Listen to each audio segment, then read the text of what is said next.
Okay, so by popular demand, all right, like two people. One of them my sister-in-law, one of them a good friend of mine. So huge demand, huge popularity. They suggested I start a podcast. I don't know anything about podcasting or being a podcaster, but I think it was a cool idea because, kind of sciencey themed, where I don't know a lot of science, I would say. I don't have a huge breadth of knowledge, but I have some foundational knowledge in a lot of subjects, and so I can kind of understand some of the new and up and coming science topics that I think the general public should know about. And so that's kind of the angle that I was considering, is just reviewing or discussing or sharing some of the cool science technology that's coming out in my related field, which is chemistry and pharmaceutics and stuff, because that's what I know the most about. So it's going to be kind of in that general category, but we'll branch out, and hopefully, I don't know. I don't know anything about. Maybe this will just be interesting to a handful of people. But how I kind of want to do it is pick topics that I think the general public should be aware of, because these are some things that, man, are just going to change the world eventually, and are currently changing. And I'm just going to do this podcast as I'm playing World of Warcraft. I'm literally just healing dungeons as we go. So this is just from the top. This is from the top of the dome. Stuff that I'm reading about and writing about currently. And so the first thing I think is so important to know. I feel like everyone should at least have a little bit of knowledge as to what CAR T cell therapy is. CAR T. It's an acronym. Stands for chimeric antigen receptor. And then T is for T cell.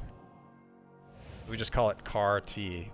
And it's such a cool thing. So if you get cancer, mostly let's just consider a blood cancer. So cancer of like your immune system cells.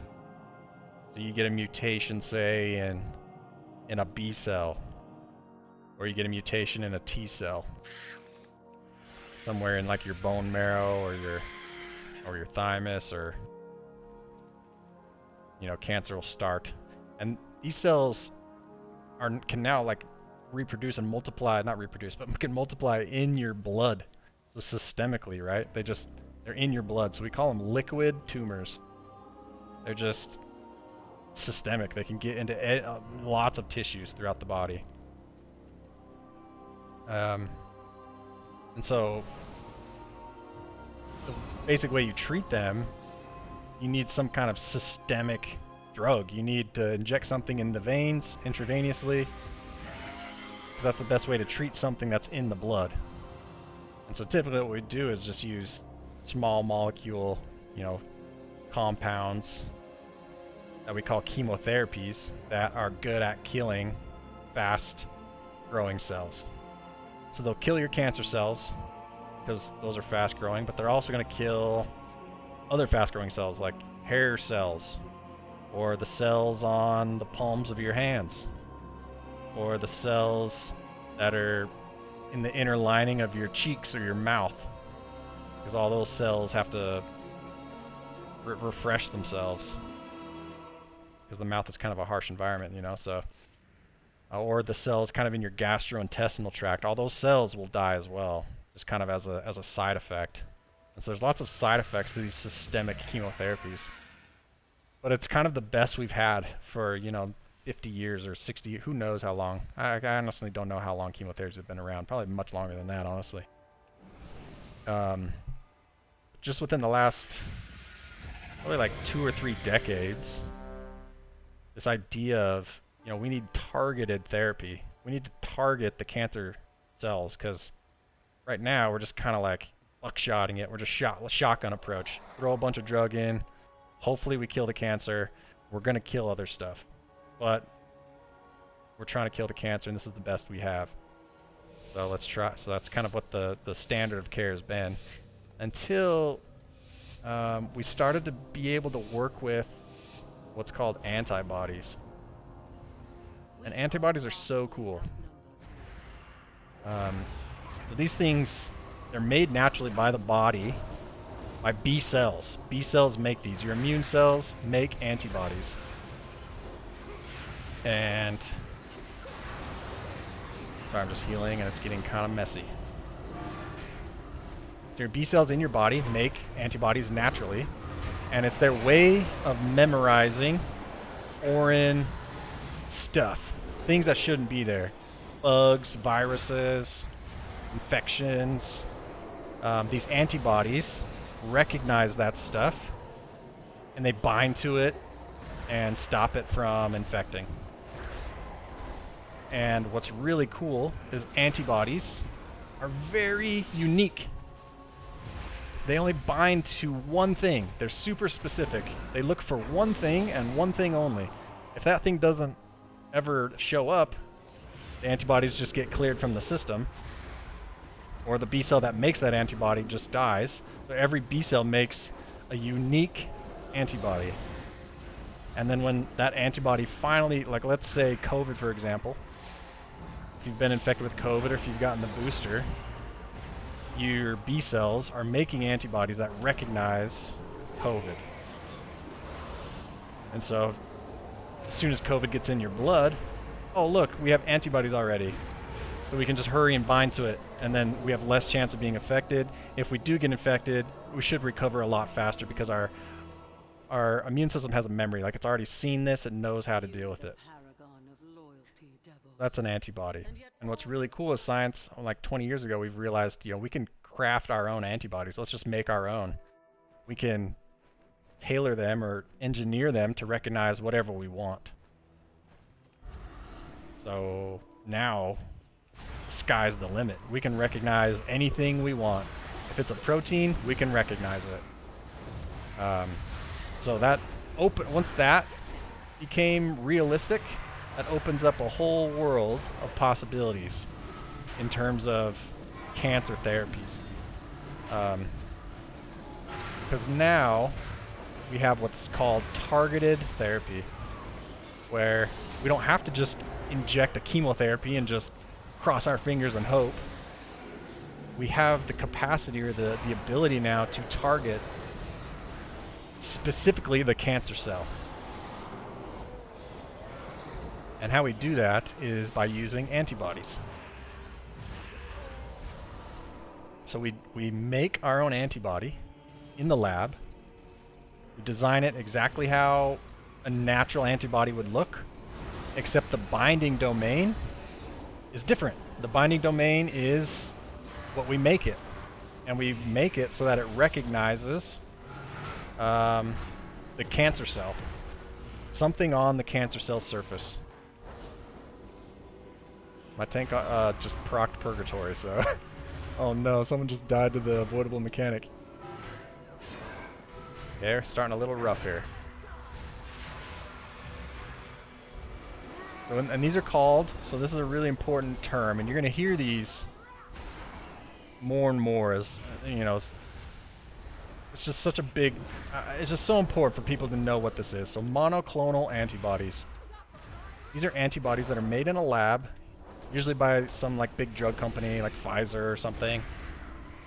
And they're taken from the design of naturally occurring antibodies, except they have been genetically engineered to recognize what we want them to.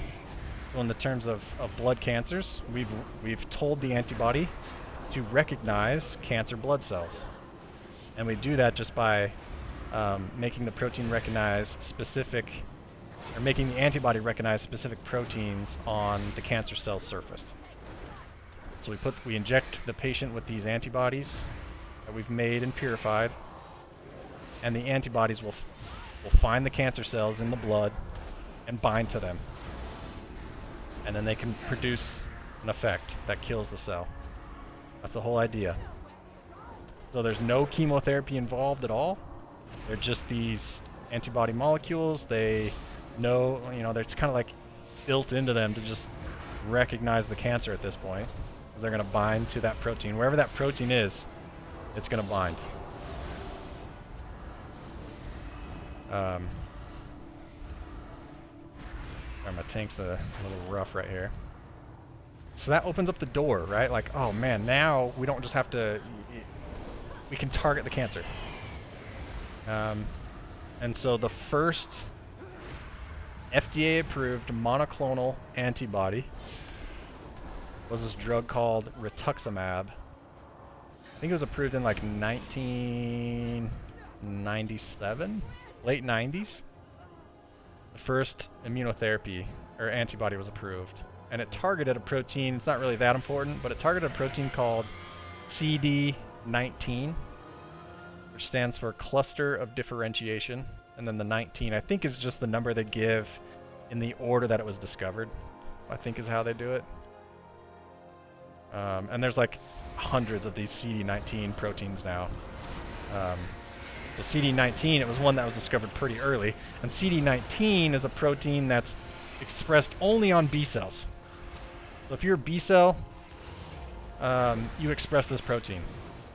So that means, okay, when I put rituximab in a patient, this antibody is going to find their B cells wherever they are. It's going to bind them and kill them. And if a cell is not expressing CD20, if a cell doesn't have this protein on its surface, it's not going to be affected. So now our mouth cells, the cells on our hands that gets constantly sloughed off and replenished, the cells in our gastrointestinal tract, they don't express CD19, so they're going to be fine. And all of a sudden we have very limited side effects in terms of off-target cell death. There's other side effects, but in terms of off-target cell death, very, very minimal. So, yeah, so that's a monoclonal antibody. And we had to have that discussion in order to understand what these T cells are. So, and over the past 2 decades, since 1997, there's been so much research into monoclonal antibodies. Like, I don't know. I don't know off the top of my head how many are approved, but I'd imagine it's probably getting close to like 100, maybe more, across many different cancers too, not just blood cancers. Yeah, there's a lot. I think I have aggro on this thing. I do indeed. Yeah, so they're using monoclonal antibodies to treat autoimmune disease, to do checkpoint inhibitors.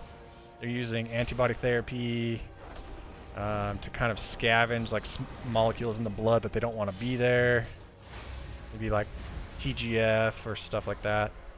We don't need to get into all of that. But I just wanted you guys to kind of understand that monoclonal antibody therapy is really big field, huge. Pertuzumab, I think, is the #1 grossing drug ever made. $1 billion market.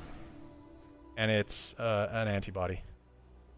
Trastuzumab, sorry, I think I called it hertuzumab. Trastuzumab. Let me look it up. Trastuzumab. It targets HER2 is why I said, yeah. So trastuzumab targets this protein called HER2. It's the biggest drug ever made. Antibody. Now, so for the past 2 decades, we've been using antibodies to treat cancers, mostly blood cancers, but other cancers as well. But again, they still have their side effects. The biggest side effect is resistance. So we're targeting one protein on the cell surface, right? Just one. Well, what happens if the cell all of a sudden doesn't express that protein anymore? Our therapy does literally nothing. They just look at each other in the blood and nothing happens. They just, wave as they pass each other. So it becomes a big problem of, this is a really big pull. I think we're going to die. This problem of resistance to therapy is a huge problem. And people, you know, are spending their entire careers trying to figure that out, because that's $1 billion market. And not to mention, it's going to help so many people. We don't have to think about the money term aspect of it. It's going to help so many people if we can figure out this resistance problem. Well, in come this guy. I think he was from Philadelphia, somewhere in Pennsylvania. I think UPenn. Oh, I could be wrong. I actually don't want to don't quote me on that. I don't remember where he's from. So I think he's an MD PhD. So he's a medical doctor who also does research. And I'm sure he kind of stood on the shoulders of those before him. So I'm not sure this idea was all his own, but he was kind of the first one to pioneer it. He decided, okay, you know, T cells, if we could just show the T cell, the patient's T cells, what to attack. You know, T cells are really, really good at killing cells. That's what they're made to do. Kill cells, kill bacteria cells, or kill virus-infected cells. That's what they're made to do. So they know how to do that. But they don't recognize the cancer as being foreign, so if we could just show them, or teach them, or somehow clue them in, to like, hey, this is the cancer cell, kill this. You know, we wouldn't need chemo. We wouldn't need antibodies. We could just take the patient's own T cells and show them where the cancer is. That was the original idea. So how it's performed, it's actually really, really clever. So you take the patient's own T cells out of their body just with a transfusion. Just do a blood transfusion and collect their blood. Then you can separate out the T cells. Oh, we are almost dead here. You can separate out the T cells. Oh my. And then, you know, kind of purify them. And then we take the patient's T cells and we genetically engineer them.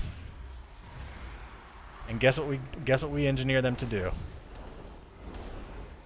We engineer them basically with like a modified antibody on the cell surface.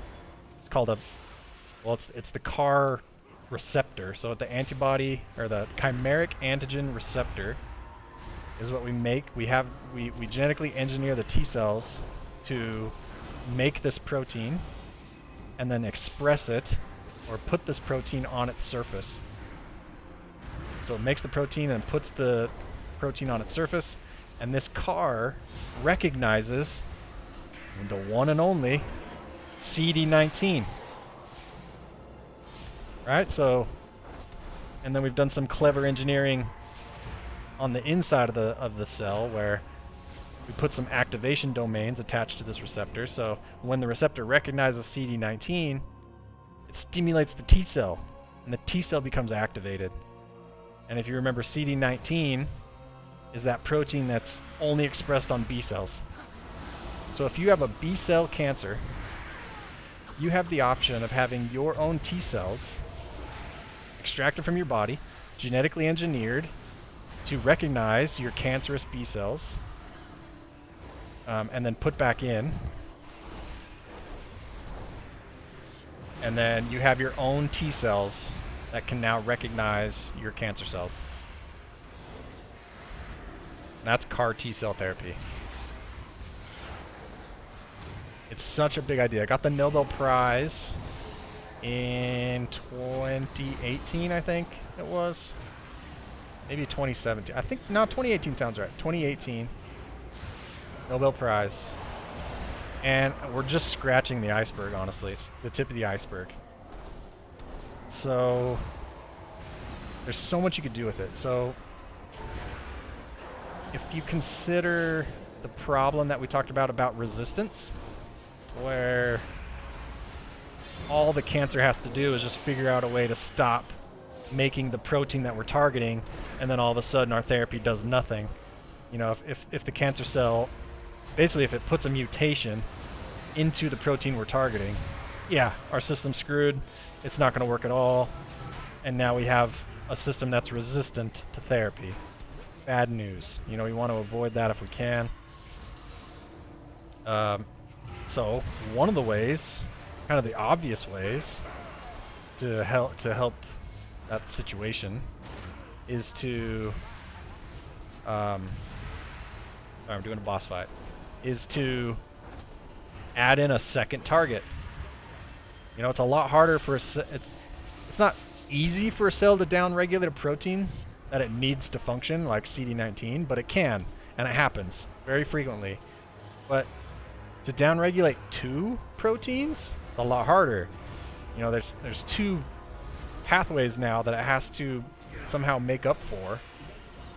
And so you just see less, you would see, in theory, see less cases of resistance if you could target 2 things simultaneously. Problem is, it's a lot easier said than done. Like, how do you target 2 things simultaneously rather than 1?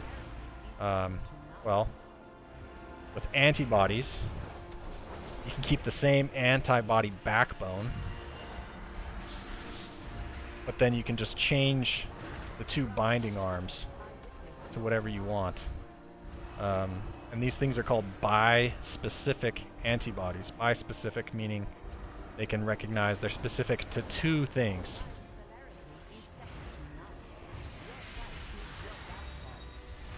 So they can recognize 2 different proteins on the cancer cell surface and have their mechanism of action occur on the recognition of 2 different proteins. So that lowers the chance that the cancer is going to become resistant to our therapy, because now the cancer has to basically get a mutation in 2 different proteins. A lot harder.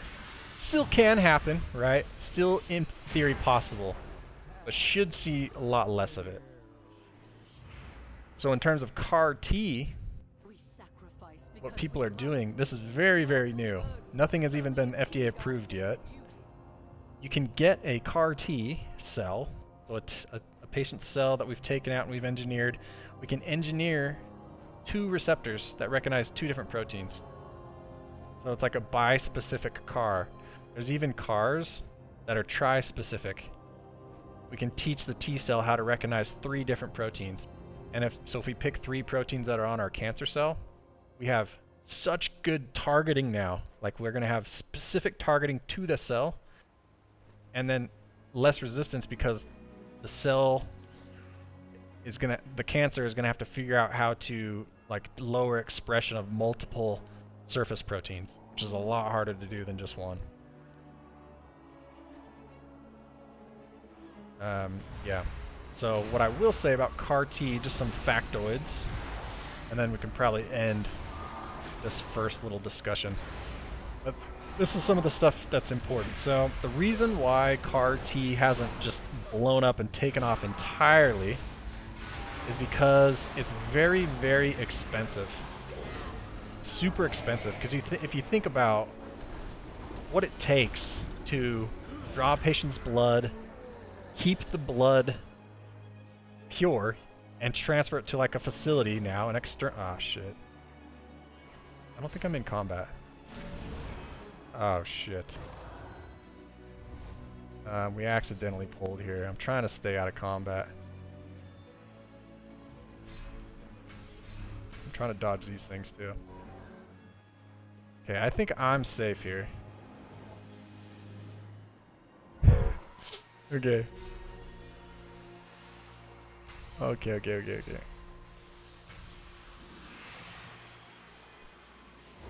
Nope, I'm not. Wait. We only have aggro on a few things here.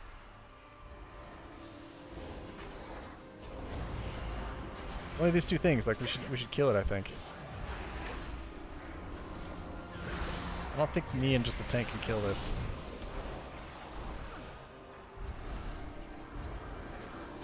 Nope. I'll tell them to release. Maybe they can release and get back to us. Or can we battle res or something? Okay, this is gonna take a long time. We haven't wiped, we're fine, but it's only me and the tank alive right now. Okay, so yeah, so CAR T.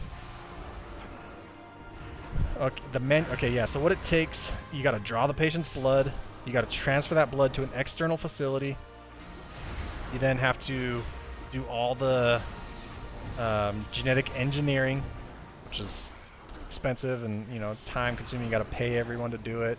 You need special facilities to keep the cells sterile. Yeah, it's a process for sure.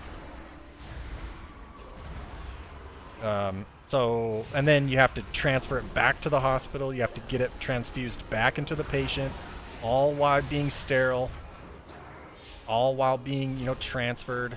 All this takes a lot of time, and money.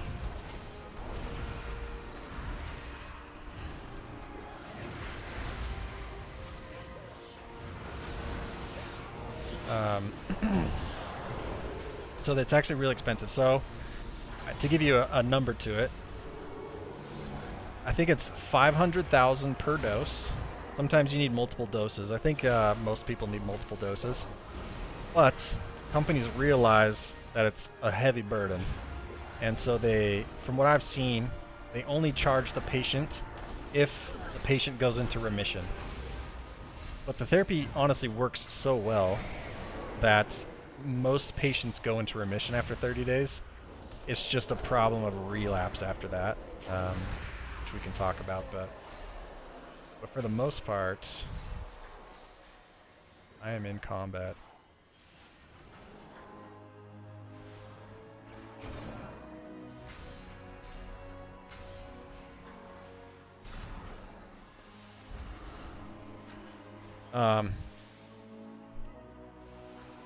Yeah, sorry, we're trying to figure out some logistics here in the dungeon. For some reason I'm still stuck in combat even though we're not in combat with anything. But so yeah, so it's 500,000 per dose right now. There's obviously huge amounts of effort on trying to get that down and make it more affordable for more people. Very lucrative, and it's just going to save lives because the stuff works so well. It comes with its own set of complications. What can happen is T cells, the engineered T cells, they're active T cells, right? And they're really good at killing stuff. And so if you get active T cells just kind of in the blood and you overactivate, say, you get this huge problem of, they call it, this is kind of an interesting term, they call it the Cytokine Storm. And cytokines, these are just little small molecules most, if not all, cells release to communicate with other cells. And cytokines in the immune system are there to communicate with other immune cells to activate or deactivate, I guess. But in this case, in the case of activated T cells are releasing all these cytokines that are activating other cells in the immune system. It's really, can be really bad. Bad enough that it's deadly. It can be deadly. So it's just like basically a huge systemic inflammatory response. So your body can go into shock, damages the nervous system. So that's the other kind of big problem right now with CAR T. But pretty early in the whole process, you know, there's tons of optimization and stuff to do. So yeah, kind of honestly a really exciting field. Yeah, I'm trying to think if there's anything pertinent besides that. I guess the other very last thing, you can, resistance happens if you're just targeting one protein. All the cell needs to do is figure out a way to stop making that protein, basically, and then it can be resistant.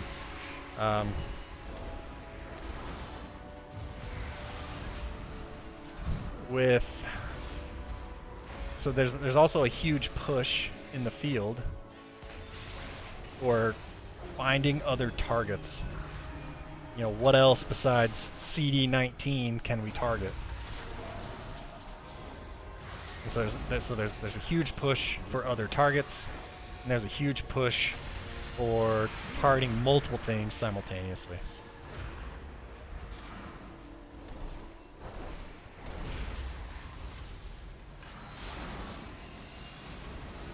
And that, my friends, is CAR T-cell therapy. Really, really, really cool. Groundbreaking. Nobel Prize.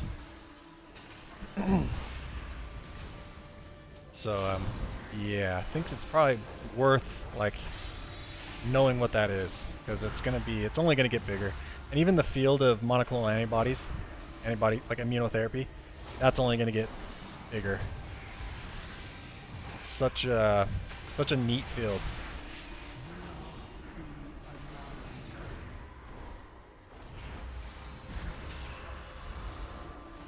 You can do so much with antibodies and CAR Ts in the future. I guess, yeah, with that, thanks for listening, Zippy. I know only Zip, and I'd be surprised if you made it this far, to be honest. Tiki might listen to this too. I'm gonna have to figure out how to get this up on Spotify. But yeah, thanks for listening. And I'll decide what to talk about next.